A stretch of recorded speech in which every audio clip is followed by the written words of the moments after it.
Good morning, afternoon, and evening, everybody. I'm just going to wait another 60 seconds or so to allow people to join, and then I'll begin by introducing our distinguished guest for today's session.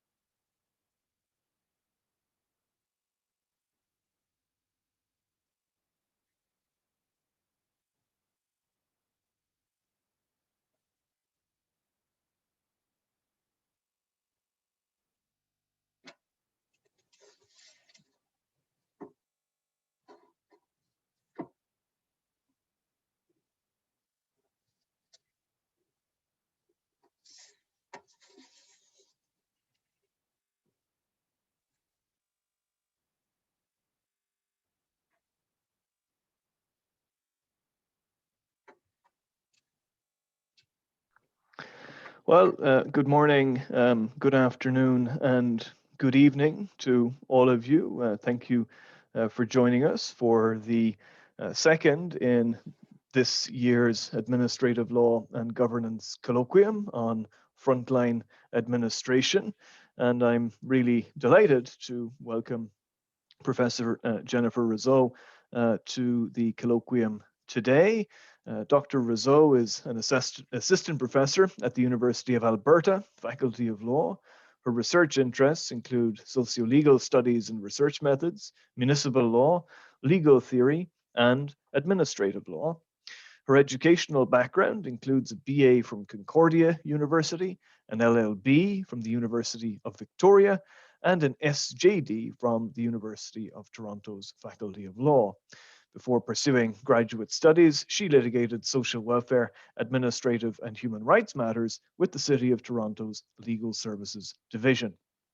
Her research has been funded by the Social Sciences and Humanities Research Council in Canada and the Endeavour Fellowships Programme in Australia.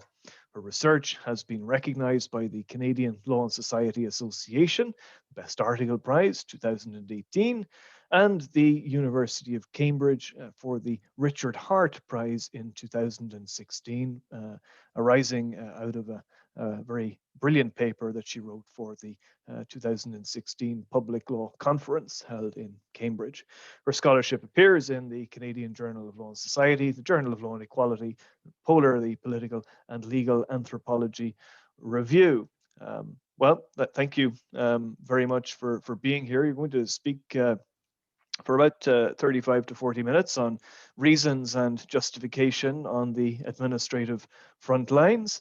And I suspect I speak for many of the attendees when I say if not all of the attendees, all of the attendees are looking forward to an enjoyable discussion and a thought-provoking one. And I'm looking forward to a provocative portrayal of what life is like on the front lines of administration and how far removed it might be from many of the things we discuss in administrative law classes and seminars around this country and around the common law world. So over to you. Wonderful. Thanks so much, Paul, for inviting me to participate in this colloquium and to the University of Ottawa's Faculty of Law for hosting. I'm speaking to you today, of course, from Treaty 6 territory here in Edmonton, Alberta, and we'll be chatting about reasons and justification and what those might look like in frontline settings. So I'm really thrilled at the subject matter of this colloquium. I think that it's a timely topic, and as you'll see from my presentation today, there's all kinds of fascinating things happening on the front lines that should be of interest not just to socio-legal scholars but also I argue to public law scholars. So of course front lines seem to be ubiquitous today. If we look at the news, listen to the radio and so on, we hear a lot about frontline workers, especially with COVID-19. There's a concern about those who are working on the front lines of healthcare, doctors, nurses, personal support workers working in assisted living facilities, but even cleaners and others who help to keep these institutions functioning. And similarly, we hear a lot about frontline workers in other types of settings, in institutions that are crucial to our everyday existence. Things like grocery store workers who are there at the front lines, providing us with food, bus and streetcar or LRT workers who are there providing transport to those who need to rely on public transportation at this time. And before COVID-19, some of us may have not paid too much attention to these workers, that even though they're there at the front lines, visible to us every day, they're also the kinds of actors that seem to go unnoticed or undervalued and underappreciated by many of us.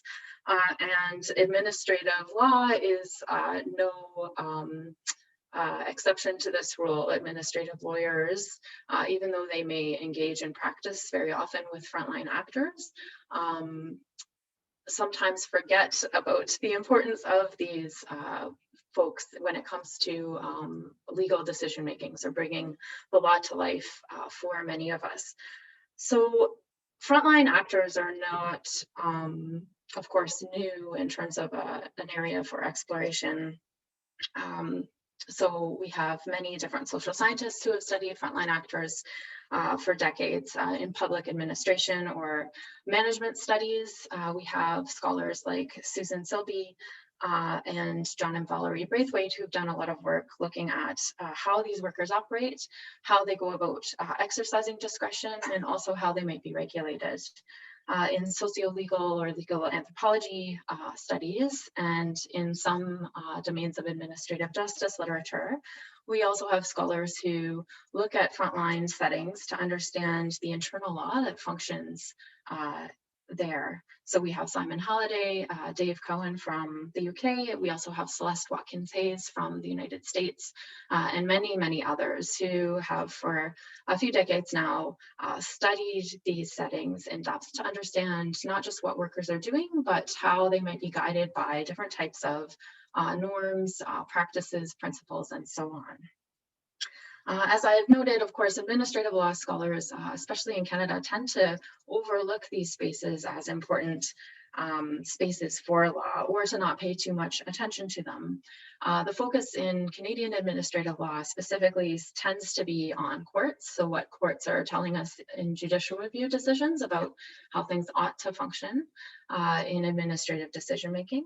And also on adjudicative tribunals. So we do have a branch of administrative law scholarship in this country that has looked at human rights tribunals, has looked at immigration and refugee boards and other high-level decision makers there, and have studied other bodies like ombudsman's offices, information and privacy commissioner decisions, and so on. Many of those types of adjudicative settings, of course, hold fairly formalized hearings that may look a bit more court-like than what happens in frontline administrative settings.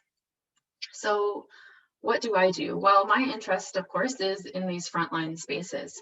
I center my research on these spaces because these are the places where most people experience the law. So for many of us, our experience of the state or government is mediated by frontline workers and other decision-making tools, as we see on these slides. And so when we might apply for benefits or seek assistance from a government program, we may go to a desk such as the one on the left and encounter a variety of different frontline officials. When we cross borders, maybe not today, but in the past and hopefully in the future, we encounter a variety of different frontline officials who are at desks or sometimes behind screens who make decisions about whether or not we're able to enter into Canada or another country, whether we are who we say we are, whether we seem suspicious and need further investigation, and so on.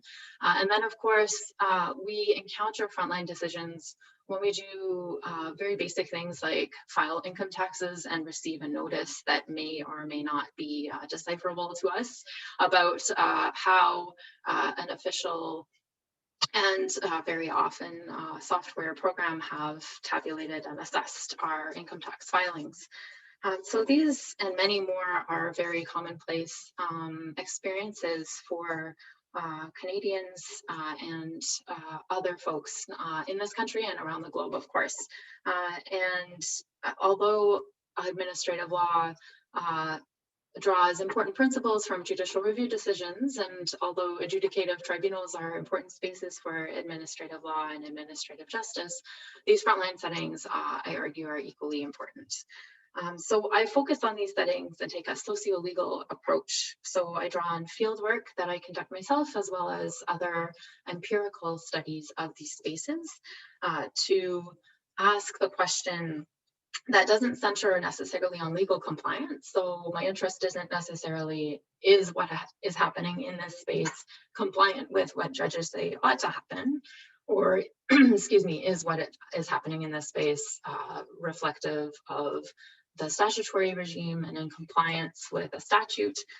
Instead, I ask more of a sociology infused question, which is how do frontline officials, increasingly, of course, using algorithmic or other technological tools, produce decisions in these settings? How do they use discretion, and what things, people, technologies, even office design and so on, seem to impact how their discretion is used or regulate how their discretion is used. And so the research that I will speak to today centers on social assistance as a case study for exploring some of these questions. And exploring these questions, in my view, provides us with crucial insights into how frontline officials exercise discretion, how they use decision-making power, and that, I argue, tells us something about how their decisions are or could be constrained or guided, which I think should be of interest to all of us. So today, what I'm going to do is examine a conventional decision-making constraint in public law literature. And so that's the notion of reasons or justification, and the role that public law theorists have thought that these features ought to play in constraining public officials. And then I'll turn to the front lines and see what's actually happening behind the scenes in the Ontario Works program in particular, as workers go about reaching decisions and reasoning through or justifying their decisions to their coworkers. So let's turn to public law theory. So reasons and justification, of course, play a crucial role in Canadian public law theory. And so in this image, I have just a decision. This decision doesn't play any a pivotal role in my work, but I wanted to give a sense of what I suspect that many public law scholars have in mind when they're talking about or writing about reasons for decision, and certainly what I think underlies many judicial review decisions that describe reasons written by administrators. So here I have the front page of a decision that has been rendered by the Human Rights Tribunal of Ontario from a number of years ago. And of course, this decision is printed out. It is written to an outside audience. It is easily accessible on Canly, as you can see from the citation on the side of it. And it takes you through a number of moves in terms of the way that it's crafted. So there's, a discussion of facts, a discussion of law, and then a description as to why the decision maker, in this case, the tribunal member, reached the decision that they did. And so my work and my field work in particular, as I was conducting it, seemed to unsettle some of these assumptions about reasons for decision that I think underlie a lot of public law literature. So I came to this paper and these findings through my field work, and my field work made me reflect on what public law scholars tell us about the importance of reasons and justification. So I'll take you through what public law scholars, particularly David Eisenhouse and Mary Liston, have told us about the importance of reasons, and then we'll turn to my findings and understand what they tell us, or look at what they tell us about reasons. So in public law, of course, in Canada, reasons and justification have been quite important, at least since 1997, but of course, even before then. So 1997, of course, was when David Eisenhouse released his foundational paper arguing for a theory of deference by courts that was grounded in a culture of justification, or an ethos of justification. And this theory, which was taken up by the Supreme Court of Canada in its 1999 Baker decision, posited a very particular relationship between different branches of government that would justify deference by the courts to those other branches of government, the legislature and the executive. And reasons in Eisenhouse's theory, as in Liston's theory as well, provided a basis not only on which courts might defer to administrative decision makers, but also really a basis on which decision makers might be regulated. So in other words, the act of creating reasons, and specifically creating reasons for outside readers, whether they be the individuals impacted by a decision or ultimately a reviewing court, was an act that requires officials to articulate intelligibly the foundation for their decision, and to justify why they were reaching a particular conclusion. And that act of justifying outwardly to others why one was doing what they were doing was understood to ultimately place constraints around those administrative officials. So for David Eisenhouse, this act of justifying the administrative exercise of power to a court and to impacted individuals would prevent the most egregious exercises of administrative power, presumably because administrators would not want to articulate perhaps the bad reasons for their exercise of power. So this act of justifying would place constraints around decision makers, especially because of their concern about how they might appear to others, to courts, and to those who were impacted by their decisions. And it was only those decisions that had some sort of justification, whether it was provided in the moment or at some future point in a judicial review decision or a proceeding rather, that according to David Eisenhouse would be those types of decisions that should receive any deference from a court. Mary Liston, of course, focuses on the need for democratic participation in administrative proceedings, and especially on participation in the possibility of appeal rights or the possibility of judicial review. So for Mary Liston, justification matters, especially for the individuals who are impacted by a decision. So reasons should be articulated to those individuals so that they are empowered and enabled to participate fully in an administrative proceeding, with participation, as I've noted, including the ability to participate in a future appeal or judicial review.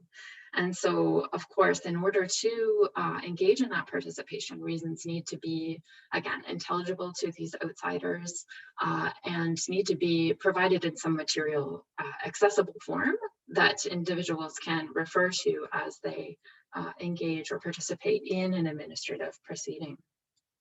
So both of these theories and a number of others in public law scholarship, as you can see, really require that reasons be a thing, an object in the world, something that is fairly easy to put one's finger on, whether you're a reviewing judge or somebody who's impacted by an administrative decision. And it is these tangible reasons articulated to outsiders that really ensure the rule of law, balancing of power within the administrative state, because they allow individuals to engage in appeal or judicial review processes, because they provide some justification to an outside court, enabling that court to review what's happened in an administrative setting, and so on. So my interest, as I noted, really came out of my field work, my interest in reasons and justification, because this notion or this picture that's drawn of reasons and what they look like didn't seem to accord with what was happening in the spaces that I was investigating, the frontline settings within Ontario work. So my fieldwork suggested that there was another reality happening at the front lines that looked quite different than what might happen in a tribunal setting or another more court-like or formalized type of administrative proceeding. But that nonetheless, what seemed to be happening in the front lines of Ontario Works and behind the front lines of Ontario Works seemed to involve some sort of justificatory features and seemed to rein in or constrain administrative officials in a way that isn't entirely dissimilar, I think, from what David Deisenhouse and Mary Liston see as the value of reasons. So let's turn to my findings now.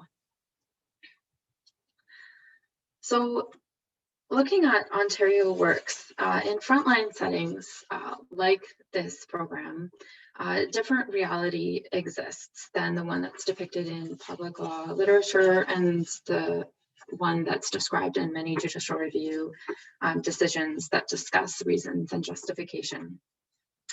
So the Ontario Works program, just to give you some basics for those who aren't familiar with it, is a joint product of provincial and municipal governments in Ontario. It's a welfare or social assistance program that's regulated by provincial legislation, but also enriched or embellished by many local policies developed by municipal social services offices. And so we have a complex legislative regime that is fleshed out through very detailed and numerous regulatory provisions. And then, of course, beneath those lies a series of policies and other types of practices that really flesh out what this program looks like. And while the bulk of the legal framework is written by the province, local governments play quite an important role in giving shape to the experience of the Ontario Works legal framework through policies and through the way that they organize the delivery of these benefits in their offices and through managerial practices and so on.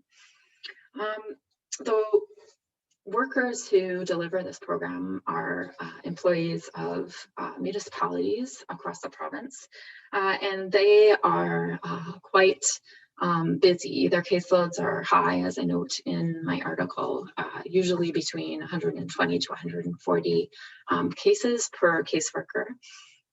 And each case, of course, can have a number of different people, different family members who are attached to that case.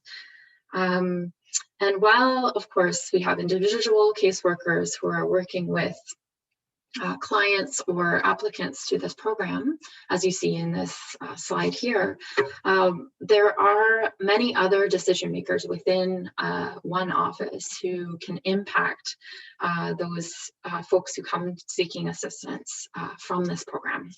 So I describe this as an aggregated decision-making setting. And by that, I mean that you have layers of different decision makers who all have access to one another's files and who sometimes cover for each other and so on.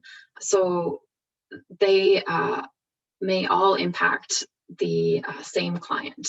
So you don't have the type of situation as you had in that human rights tribunal decision, where you have one decision maker who hears a matter and renders a decision, but you have individuals, members of the public, who come to Ontario Works who have ongoing decisions rendered about them, about their eligibility, about future requests for benefits, and you have many caseworkers who impact them, even though they are, of course, assigned to one caseworker.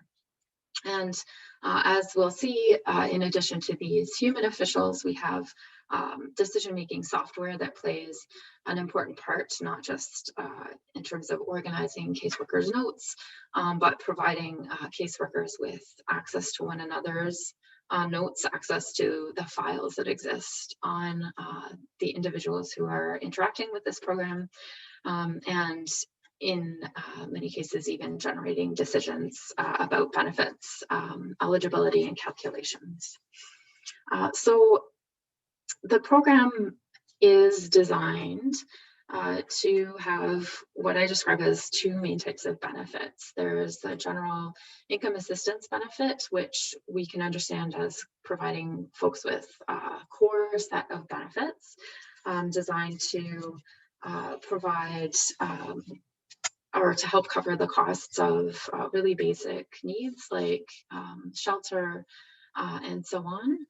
But because income assistance is paid at a very low rate, and a rate that nobody would dispute does not cover one's cost of daily living in Ontario, there are many other types of supplementary benefits, not just built into the program, but that become really crucial sources of assistance for individuals who turn to Ontario Works for help. And caseworkers know this, so they know that income assistance, or the core benefit, is not enough. And very often they are faced with decisions where they need to use their discretion to determine which other benefits an individual might be eligible for, and which other benefits might reasonably provide for the needs of that individual as they're being described to them. So, of course, in addition to this complicated legal framework and this plethora of different types of benefits, we have technologies that regulate caseworkers' use of discretion in this space. The technology that I looked at in my research was called SAMS, which is the Social Assistance Management System. And as we'll see, that technology plays quite an important role in how workers go about reasoning through and justifying their decisions. And it really, I think, shifts some of the assumptions that many of us might have about how frontline decision-making functions today in spaces like the Ontario Works program. So this software is introduced to help caseworkers manage their caseloads purportedly, but it also seems to make or generate decisions on behalf of caseworkers, and even generate decision letters that can be mailed out to individuals who are applying for or receiving Ontario Works benefits. And so, like with many other frontline settings, even though these are spaces that are vitally important to the people who come to them seeking assistance, or who are interacting with them on a regular basis, the decisions that are made here for legal and practical reasons very often are final. So it's not easy to appeal an Ontario Works decision about benefits. In the Ontario Works legislation, there's only a small number of decisions that can actually be formally appealed. And judicial review in theory is available, but in practice is extremely rare as a remedy if and when something goes wrong. So these decisions made in this space are essentially final decisions. So studying administrative decision-making in this context made two things immediately apparent to me. First of all, as I've noted, that notion of a unified set of reasons seem to fall away very quickly or become quite elusive. But as I've also noted, it became very apparent to me that there was an intricate set of evidentiary, justificatory, and normative decision-making practices happening in these spaces, operating not just at the front lines, but actually behind the front lines where I was conducting my research. And so we'll explore some of the insights from my work now on what these practices look like and what was actually happening. So the first insight is centered on navigating what might be called the paper trail, and what many caseworkers would refer to as a paper trail. So conventional public law scholars to look to judicial review decisions and public law theorists for their source of normative guidance, perhaps, about how administrative decision-making should function. They might expect to find reasons for a particular decision about an Ontario Works benefit in a paper trail. So especially after Dunsmuir, we had a lot of hunting around in judicial review proceedings for the reasons that could be offered to justify a decision. And we might imagine that that would involve looking to actual physical file folders, letters to clients, perhaps written notes by a caseworker or another administrative official that might explain why a decision had been reached. And as I've noted, of course, letters are produced in the Ontario Works program, but they are typically only generated for a small set of decisions that center on those core benefits, the income assistance benefits that I noted. And of course, these letters may be automatically generated by the SAMS software program. They don't necessarily represent the reasons for a decision, even though we might think that a written letter would include some set of reasons or some sort of justification as to why a benefit was granted or denied. So additionally, the tools that have been introduced to regulate or guide frontline workers in this space seem to fracture and multiply the places where workers might even record reasons or a justification for their decision. And so this is done throughout the software itself. There are many different places where reasons can be written in notes, in fragmented notes throughout. And of course, caseworkers do still take handwritten notes in some situations, more for personal reminders or to be able to do shorthand in the moment and then wrangle with the software after. So we might also glean some sense of the reasons underlying a decision from a caseworker's personal notes. So while frontline workers often would describe the thing that they were doing as creating a paper trail, when I would be interacting with them in my field work, my data suggests that actually there's multiple trail networks throughout SAMS and other forums where we might look to find the reasons underlying a decision, and that these trails really require an insider's expertise if we're trying to navigate them.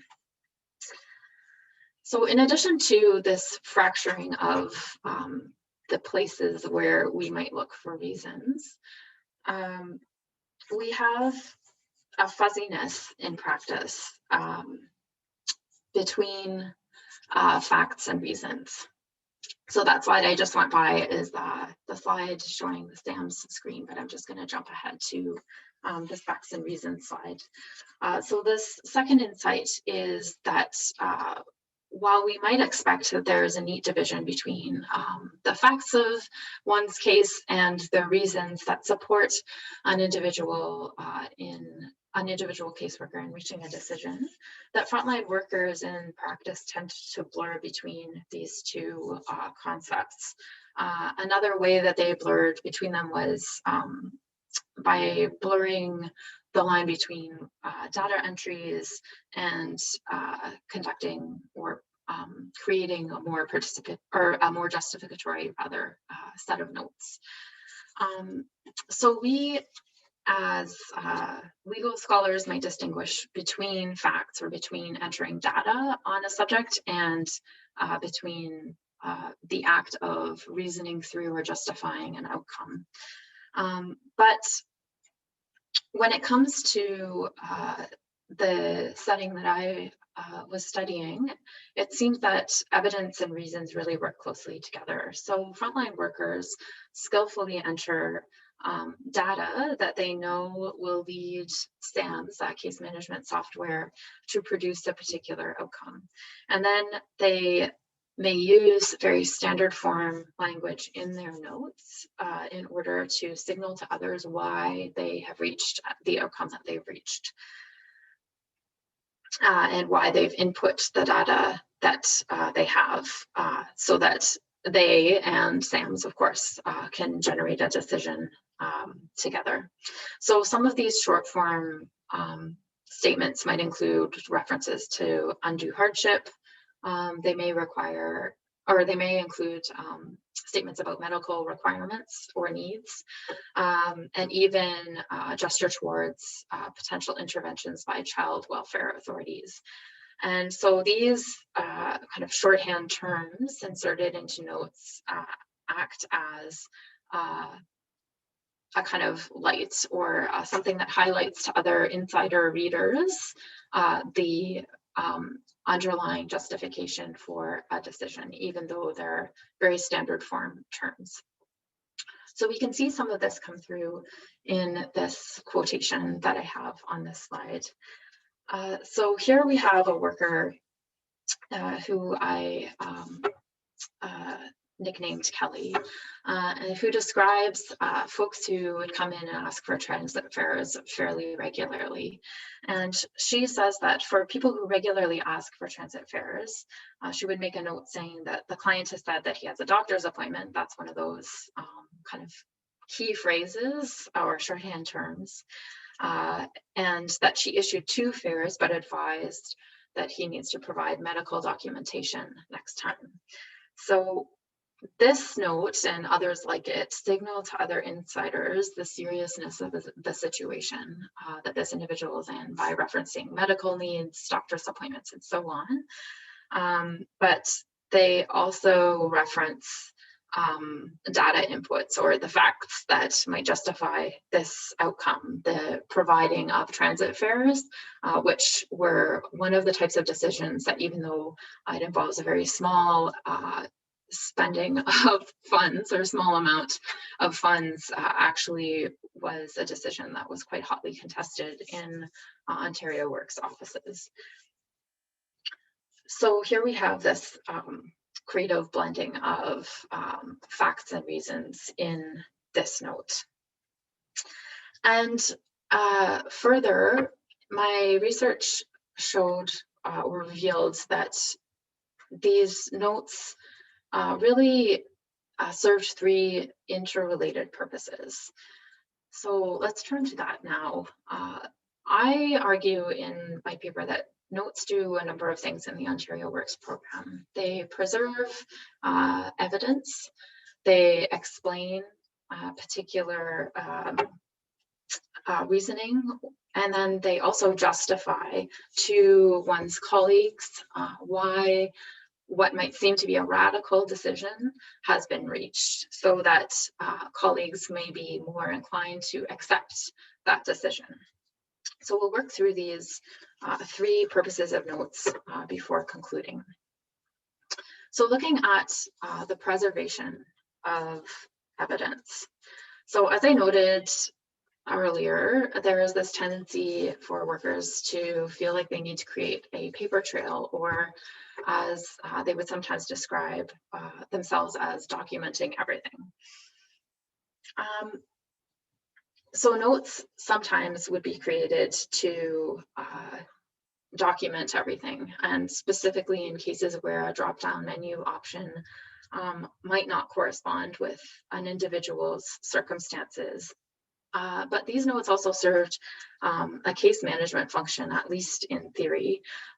We can think of them as keeping the paper file that still existed about a person relatively small, and instead allowing all of these notes, or creating a situation where all of these notes would be recorded in the software itself. So we'd have these stacks of documents being replaced by volumes and volumes of notes, where workers would be documenting everything about why they have made decisions a certain way, and why they've gone about doing the thing that they're doing based on the evidence that they've reviewed. So they describe the process that they have gone through as a way of documenting absolutely everything that they can.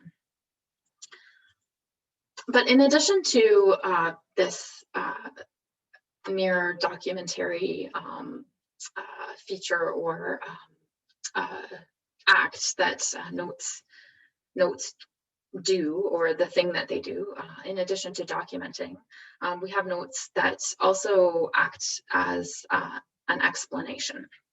So I see this explanatory purpose of notes falling somewhere between the documentary aspect of notes, or the need to preserve evidence, and the justification element of notes, or the role that notes play in providing that outward articulation as to why a decision is acceptable. So we have notes in the Ontario Works program as explaining the reasoning underlying a particular decision to ensure consistency. And by consistency, I mean not consistency among decisions about similarly situated clients across one office, but rather consistency in the decisions that are reached about the one particular client. So this type of consistency arises, or a consistency concern arises, because of that aggregated decision-making feature that I noted earlier. So while one individual has a caseworker that's assigned to them, they very often come into contact with many other officials within the same office. And it's understood among these different officials that it's important for them to each treat this one person consistently, and to reach particular decisions in a consistent fashion, so that this person isn't able to perhaps have more generous decisions from one caseworker and have another caseworker who is perhaps more punitive or less generous when it comes to evaluating that the claims for benefits that this person is making. So this consistency is made possible, of course, because all caseworkers are able to access the notes on file about a client through the SAM software that you can see on this caseworker's desktop computer here. So these explanatory notes demonstrate consistency to different caseworkers. They might articulate why a decision is consistent with past decisions that have been made regarding this particular individual.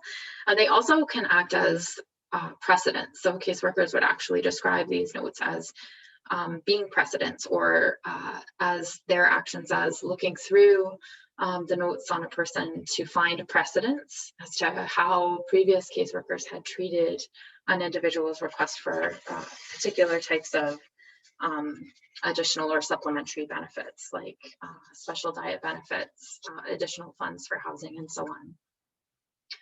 So we have a quote here from a caseworker that I call Bridget, who describes how she had recently been assigned a new caseload, and how she relied on her colleagues' notes to ensure that her decision about a public transit funding request were consistent with previous decisions that had been made about this individual. And she said that a lot of times you look for precedent when making a decision about somebody who had interacted with a previous colleague. So she said, if I saw you, this previous colleague, gave a transit pass and $30 cell phone money last month, I'm going to go with that and do the same thing this month.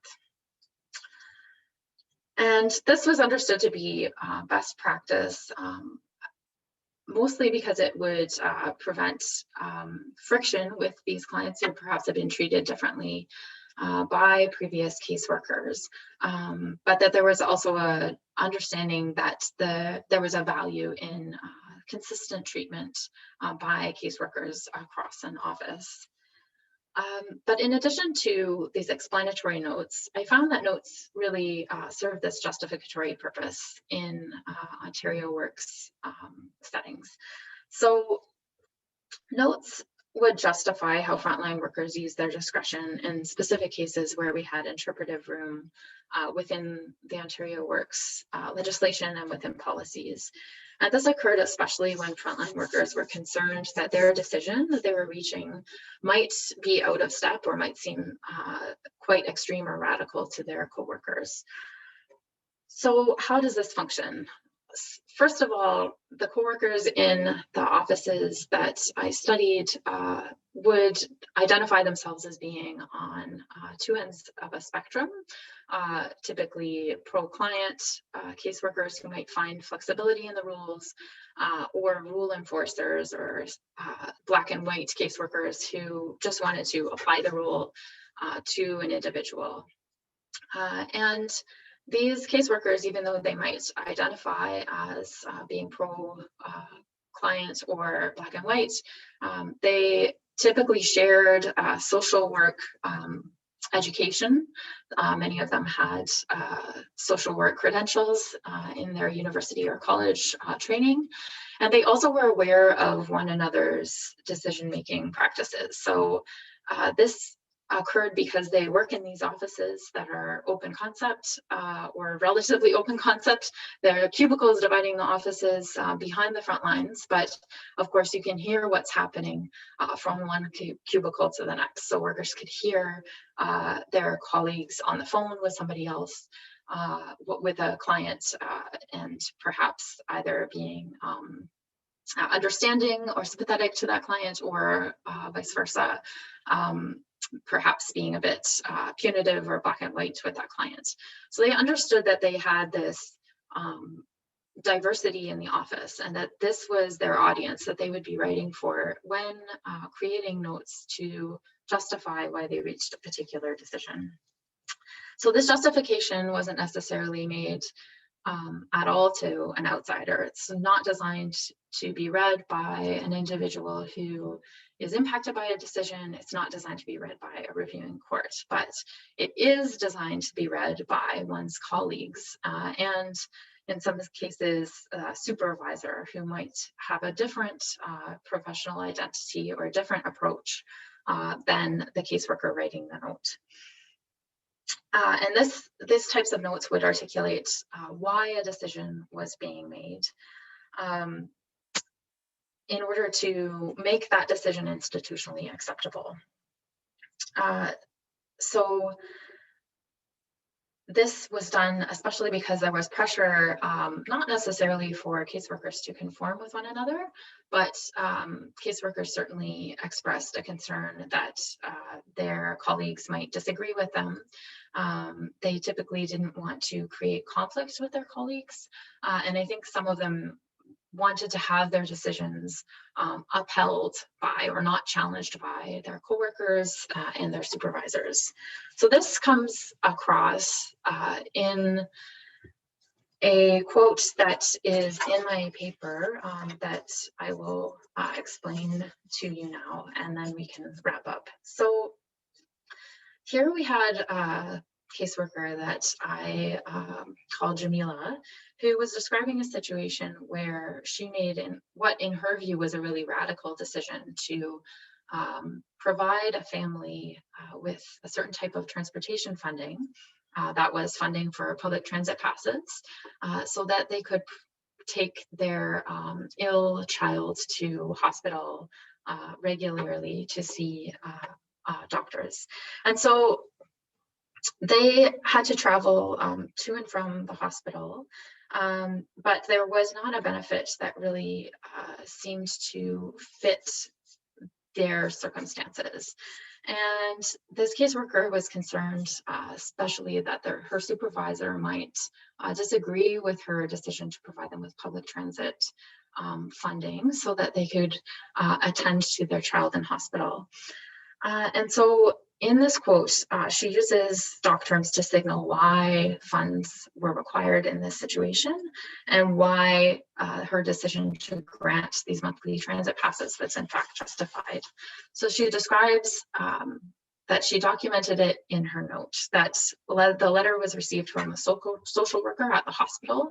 So it was signaling the importance here, referencing social work and medical treatment. And that the letter indicates that parents are required to go to the hospital, whatever, right?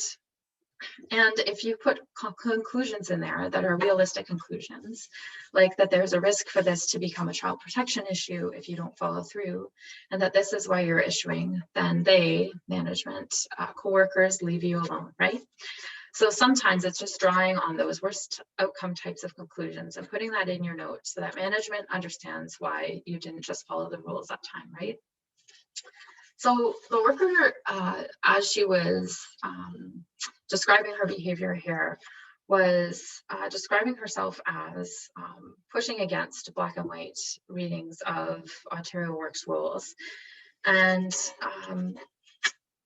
I would argue, however, that her note suggests something else was going on, that instead they evidence a practice of working within the rules in the Ontario Works program and working within legal and managerial constraints to creatively craft the solution, the providing of public transit passes.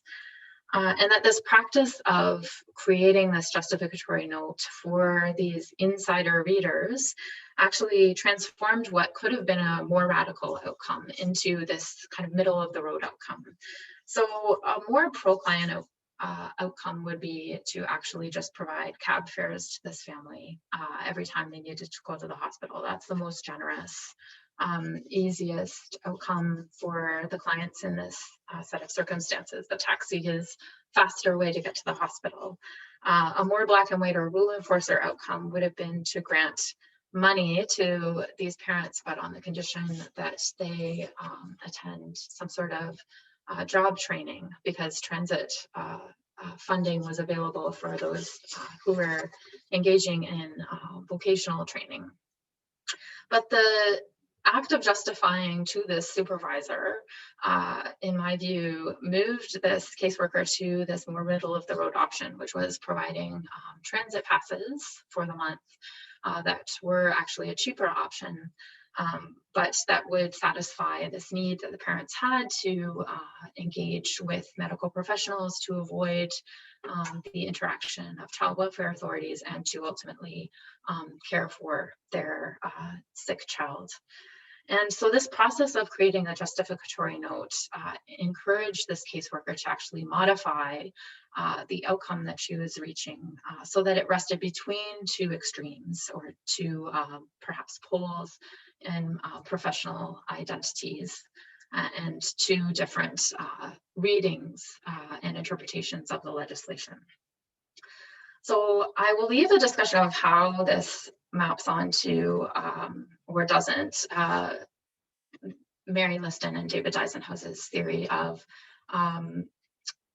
the importance of reasons and justification to the end and to our question period. But I would notice that two key takeaways from this research is, of course, the importance of looking not just at decision-making processes as administrative law scholars, but looking at the practices that are engaged in administrative settings, particularly at the front lines, because there we can find this rich justification that may be going on that provides us with new insights into how caseworkers may be regulated, may be acting within constraints, even if those constraints don't look like the judicial review or external appeal type of constraints that we might be more familiar with.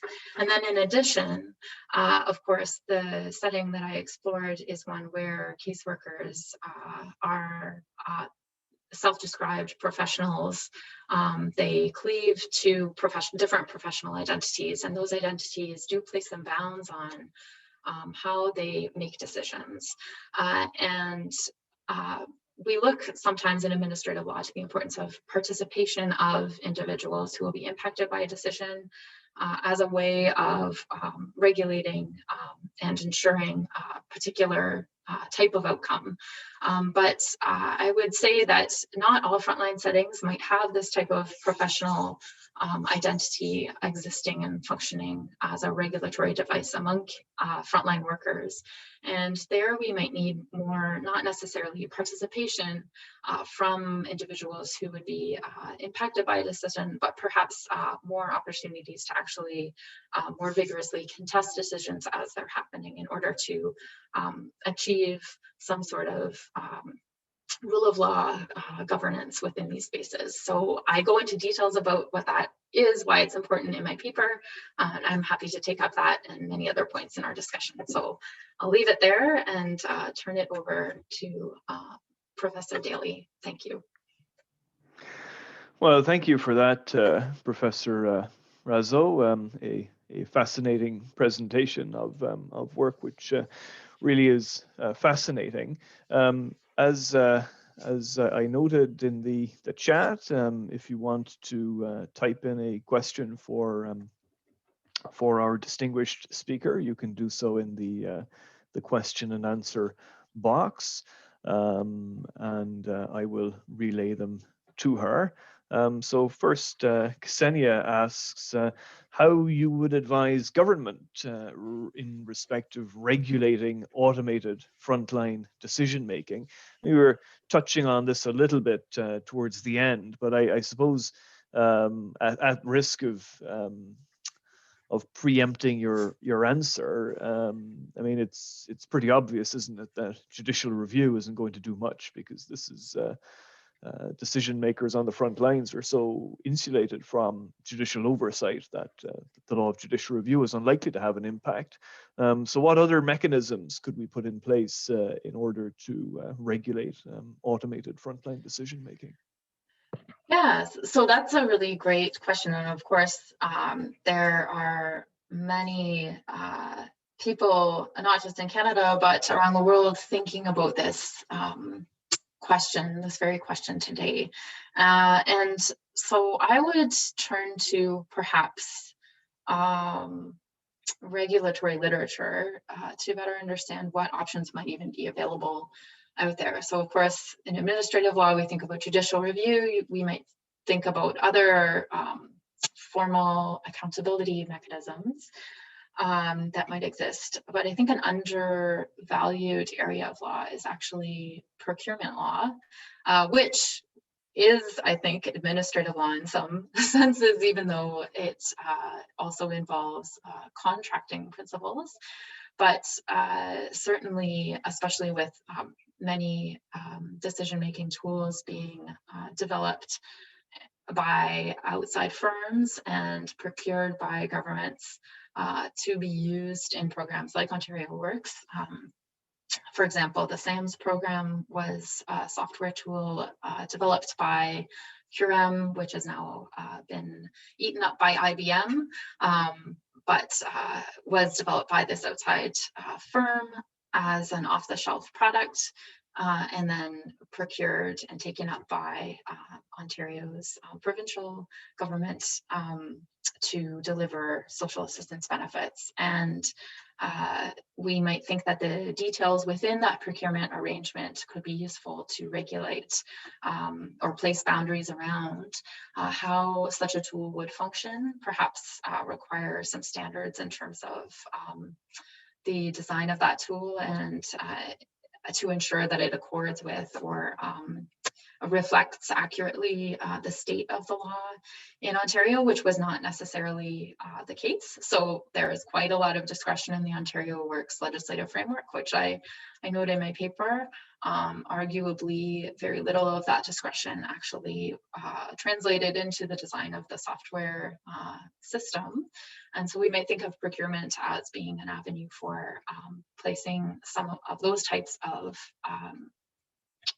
requirements on these outside firms and on the tools that they develop before those tools are taken up by government.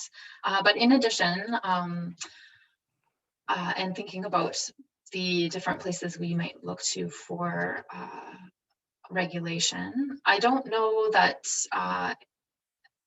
that we shouldn't rely on courts, but perhaps judicial review isn't necessarily the appropriate mechanism for closely analyzing what happens in automated decision making.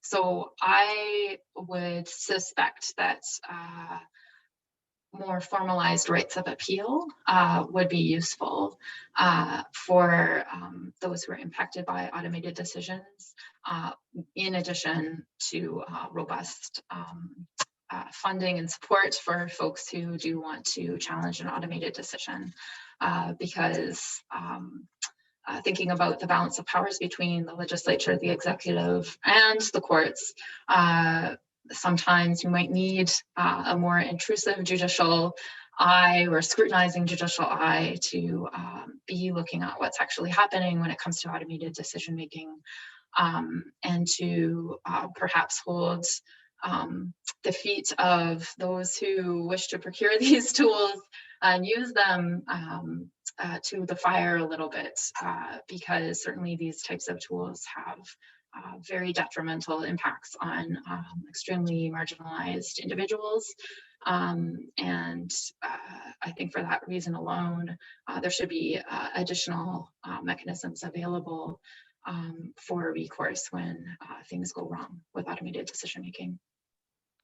Well, thank you for that. I suppose one aspect to your response is that when we talk about regulating frontline decision making, we shouldn't think just of what the judicial branch might do. We should think of the executive branch in making its procurement decisions, the legislative branch in overseeing those procurement decisions and procurement legislation, and even as my colleague John Mark Keyes points out in the chat, auditors general can do performance audits. The so-called integrity branch of government might also be relevant. So there's a potential for pan-governmental approaches.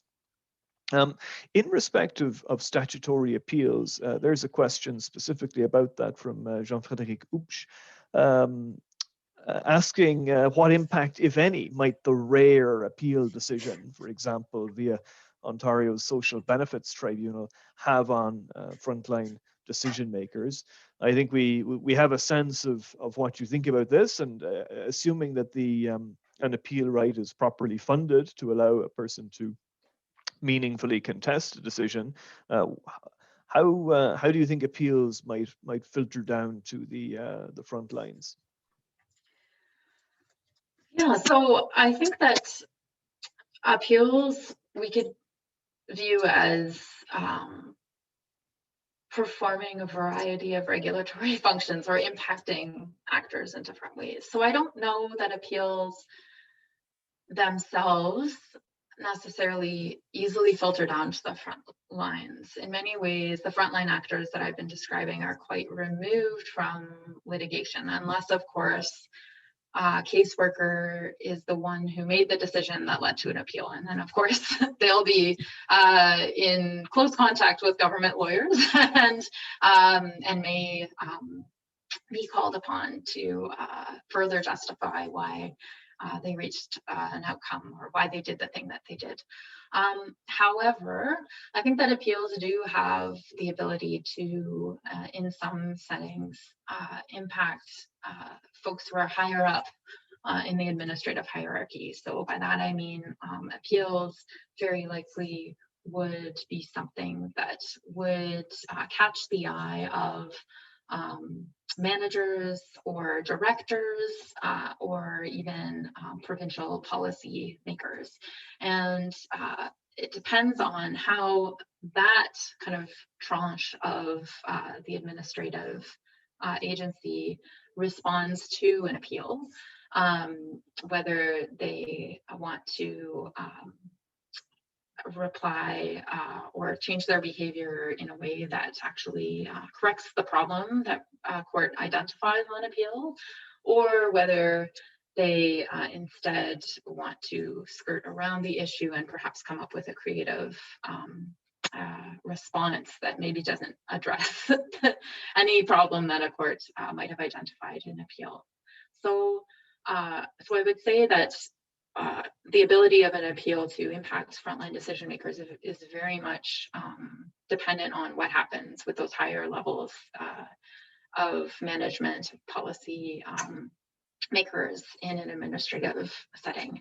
It's not impossible that an appeal will change their approach to things, but I think that appeals we can't really look at as functioning in a vacuum. That appeals are useful, but I think appeals plus perhaps political pressure, appeals plus perhaps a report by the Auditor General, appeals plus something else ensures an even more robust, perhaps, response and even a changing of direction within an administrative setting. And I think that that's an important point to make as well, that my work, although I'm focusing on frontline officials, it doesn't negate the importance of these other levels of administration. In fact, frontline officials, of course, are very closely regulated and very concerned with, what their managers think, what their supervisors think. So I don't think we can look at the front lines as separate from or totally disconnected from the other levels of management within an administrative setting. Very good. Perhaps there are future typologies there to be constructed about up-down relationships and responsiveness to appeals, and different organizations sometimes take different approaches to that. So there are a few questions here. David Said has posed a question which came in. If we were doing this in chronological order, David, we would have dealt with your question. But I see that Brian Thompson has just posted a question which follows up on the last answer. So I'm just going to pose that before coming back to David's question, which John Marquis also posed a similar question. So Brian Thompson, hello Brian, asks about whether you discussed the relationship between internal quality assurance and the horizontal accountability that you've been describing. So we have performance audits from auditors general, but of course with the rise of the so-called new public management in recent decades, we have all sorts of quality assurance mechanisms in administrative decision-making structures. And so what if anything would you say in response to Brian's question? Yeah, so that also is a really interesting area to explore, I think, from an administrative governance perspective, and particularly in relation to the increased ability that tools like SAMS provide to anyone who's conducting quality assurance reviews to get into files or to do a broad kind of cross-cutting analysis of how many decisions were made on X or Y benefit, what was the result, and so on. So I think that quality assurance in my research was something that was functioning. It might not have been called quality assurance, but there certainly were many internal audits separate from anything that an auditor general might do.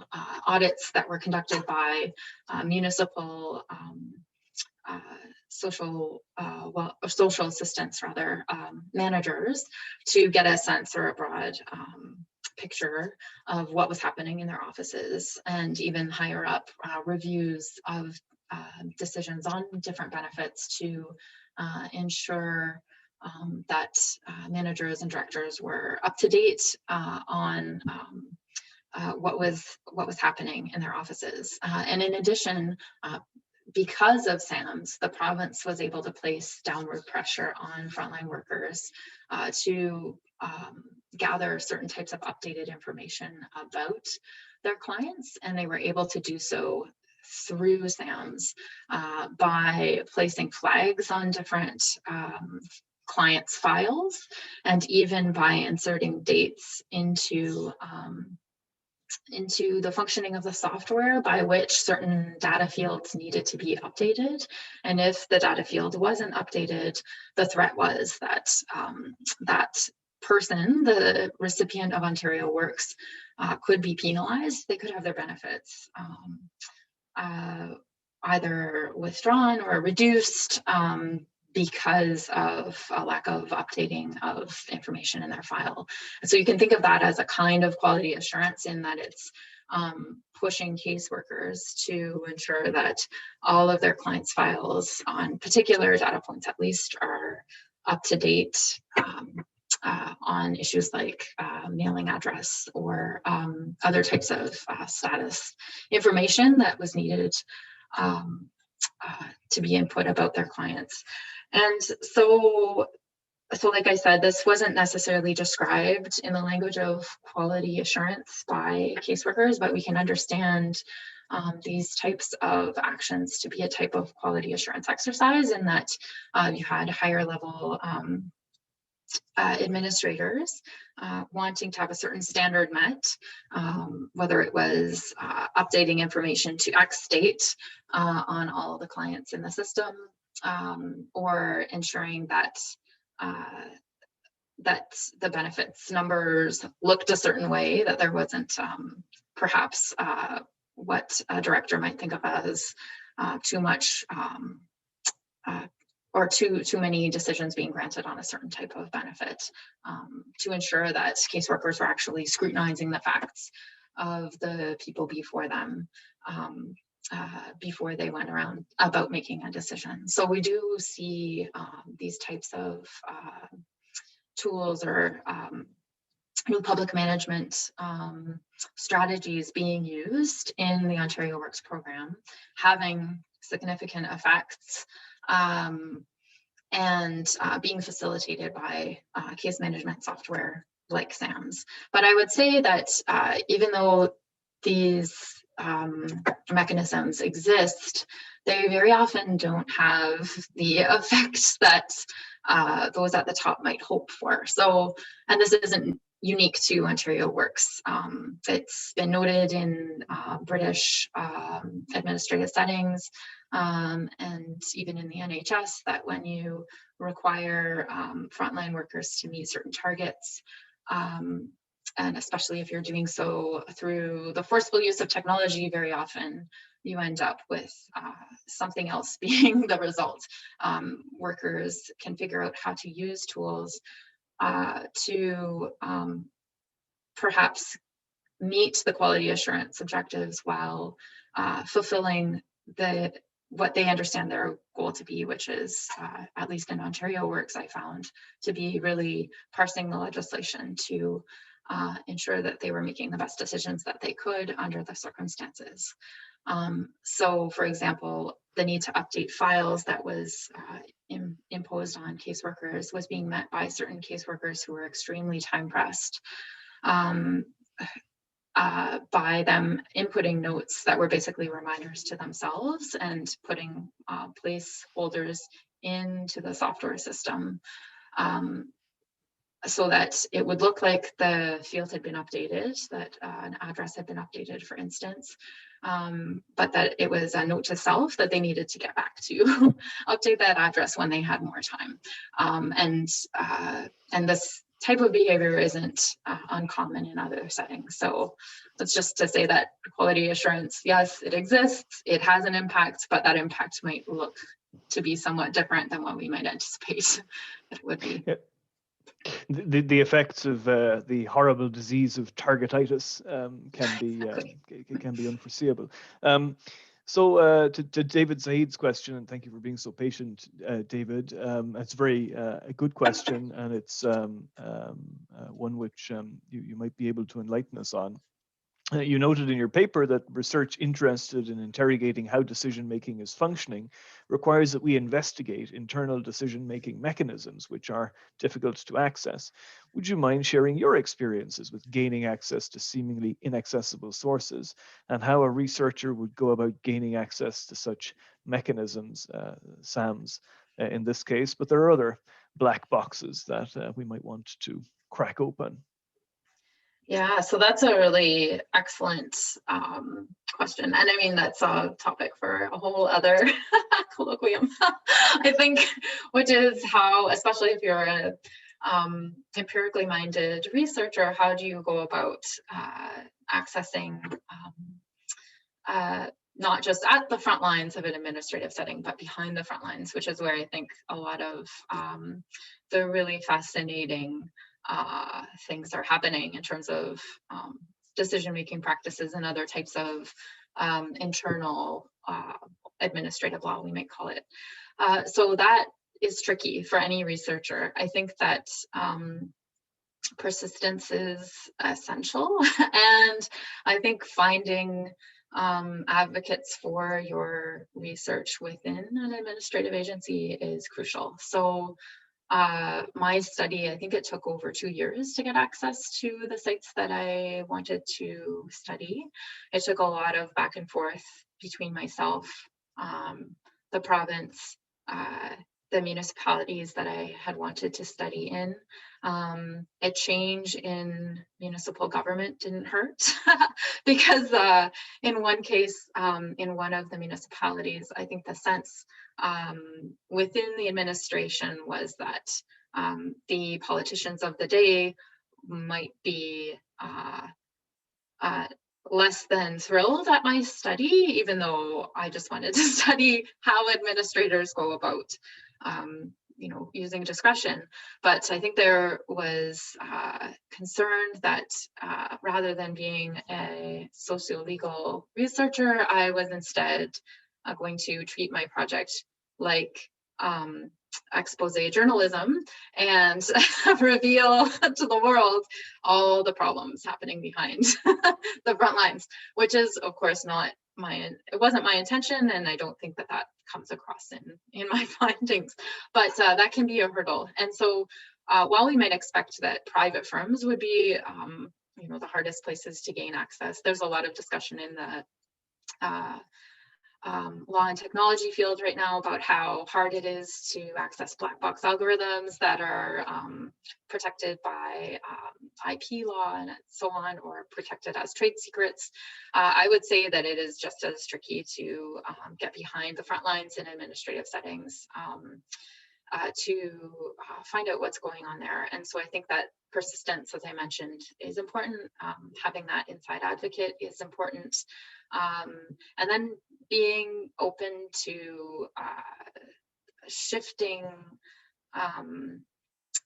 your focus in cooperation with those who are in charge of giving you access might be something that needs to happen in order to demonstrate, I think, reciprocity and build the trust that's ultimately needed if you're going to be conducting this type of research, because it is really dependent on those relationships with administrators, and especially with those higher up in the administrative chain of command.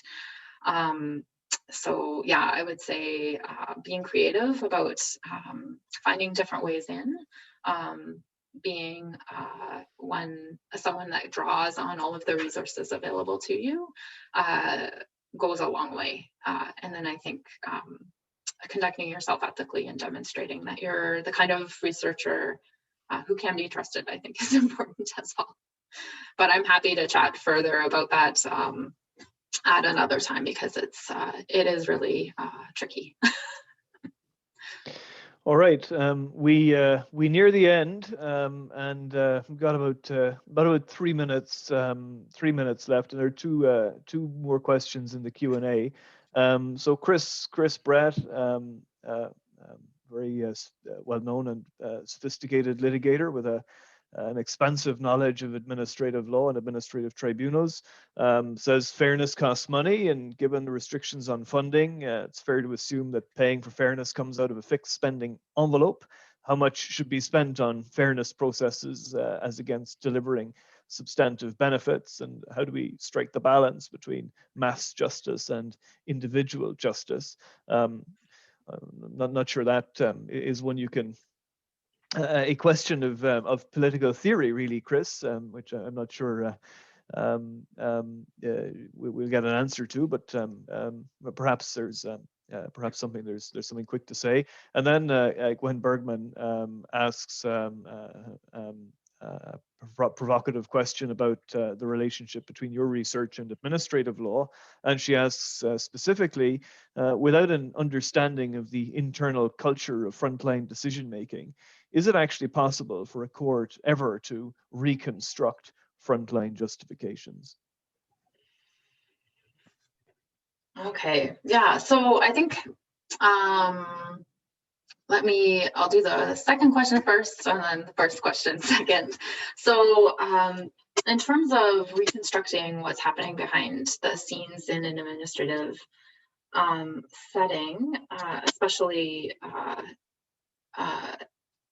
the question of whether or how that might be done by judges, I think first of all, one thing that would go a long way for the judiciary to be able to engage in that exercise would, I think, be an openness to the plurality of decision-making practices that they might be presented with from behind the front lines. That being said, I think that today it's increasingly difficult, as I note in my paper, to try and reconstruct what's happening behind the front lines, especially with the advent of software like SAMS, because it makes it quite laborious to try and trace the reasoning of that underlies any one decision throughout the software program. And that's because the software itself is designed so that you can dig down in one screen through one data entry and the notes associated with that data entry, and then into, from that screen, another series of, let's say, drop-down menus, another series of notes, and so on and so forth.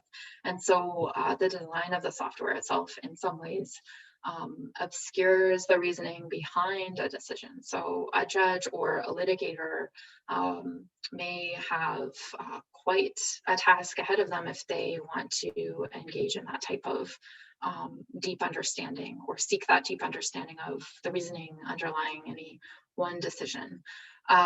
So I think that I don't want to value the task that might entail. However, I think that lawyers and others interested in this space could go a long way in learning how, not just how these settings function, but how the tools that are used to make decisions and record decisions function, because I think that technological know-how would go a long way to perhaps communicate to judges how these frontline settings are operating. And then the question about fairness costs and the tension that we see between individual justice and mass justice.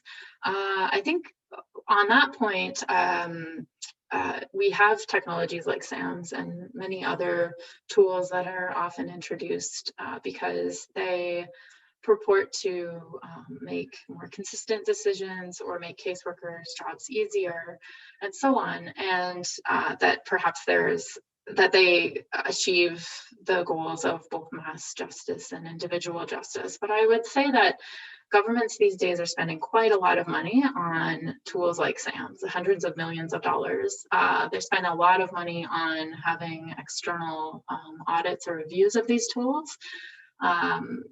Millions to firms like PricewaterhouseCoopers to tell them what went wrong and why it happened.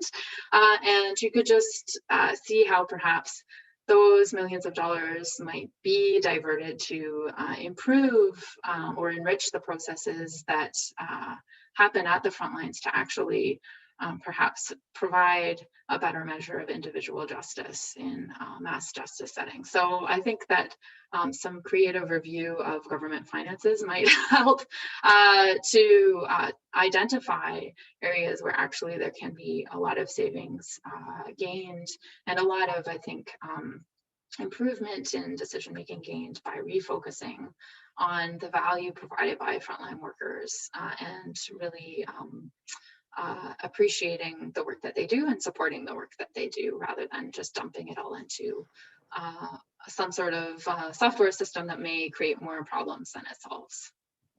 Yes, and if there are any auditors general in the audience, Professor Raso, and me for that matter, we're happy to do the work that PwC does for much less money, and do it even quicker.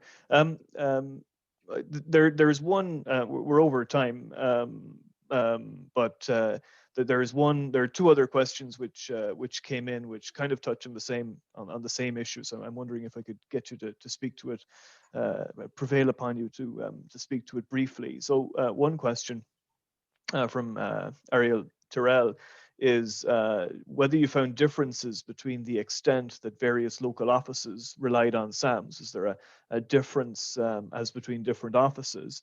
And whom that here also asks whether there was a concern about bias towards OW recipients on the part of the more generous workers or black and white workers. And so I think both of those questions are asking something similar about divergences as between offices and divergences as between individual decision makers. Yeah, so I would say that on the first point, whether some offices relied more or less on SAMs, I don't think that there was much variation in the sites where I conducted my field work. And that is because SAMs is such a pervasive tool. Like as you may recall from the slide that I showed, or a couple slides actually, where you have a caseworker, a computer, and then the client. That is the arrangement in the offices. That's also the arrangement in private conference rooms that caseworkers might meet with clients in. And so SAMS really is the thing that caseworkers have no choice but to work with or fight with, they might say, in order to do their job, in order to generate benefits for clients. So SAMS really is all pervasive and was at the time that I was doing my field work. The question on bias, I'm not sure if I might have misunderstood, but my take on the question is whether there seem to be perhaps different degrees of bias functioning in different offices, either towards or against perhaps Ontario Works recipients. And in response, I would note that each office, I think, was impacted by the culture that was encouraged by the office manager. So there were some managers that I spoke with who gave me tours of their offices, and who they themselves and also the caseworkers in their office would identify as being more pro-client or more willing to go the extra mile to ensure that those who came to that office needing help got some sort of assistance. And that was understood by the other caseworkers in the office that was the type of decision making that was encouraged. Nonetheless, even with that type of person at the head of that office, you would have supervisors under that person who might take a slightly different tack on things. And then, of course, caseworkers themselves who might not agree with that approach. They might say, well, that actually causes more harm than good. My clients, the type of clients that I see, really need more discipline. And so those folks would still shift themselves or identify themselves rather closer towards that black and white type of decision maker. And whether there was further bias built into that type of client that they were interacting with and how they viewed that client, I didn't really get into that type of granularity with my study. If we're looking at bias that might be linked to race, that might be linked to disability, gender, family status, and so on. But I suspect, of course, that as in any workplace, there are some of those biases functioning below the surface. Nonetheless, I think the important point to take away from my study is that even with those folks at the front lines who might identify themselves as taking that black and white approach as compared to their generous either supervisor or office manager, they still had to justify their decisions to those other people and even to their other coworkers who might agree with a more generous approach. And that, I think, is the interesting point for how these workers might have their own biases, perhaps softened or mitigated because they have to engage in this act of justification. So it's not to say that bias doesn't exist, whether it's bias towards a certain type of outcome, bias towards a certain interpretation of the law, bias against a person that they're interacting with as a welfare claimant, but that bias isn't that's not all that might be happening, that there's actually quite a lot of mitigation and drawing closer to the center that happens in these settings, because there is this plurality within each office between the rule enforcers or the black and white rule interpreters and those more pro-client workers, managers, and so on. Well, thank you very much for that answer, full and complete as all of your answers have been. Thank you very much for joining us. I really appreciate it. I got a lot from the presentation, as indeed I get a lot from reading your work. I just offer again my thanks for a fascinating presentation and a wonderful engagement with the excellent questions that our attendees posed today. Well, it remains only for me to thank you and say goodbye until we meet again. Professor Jennifer Raso from the University of Alberta. We'll be back same time, same place next week with Professor Bernardo Zacca. I hope some of you will join us for that. All the best and enjoy the rest of the day, everybody.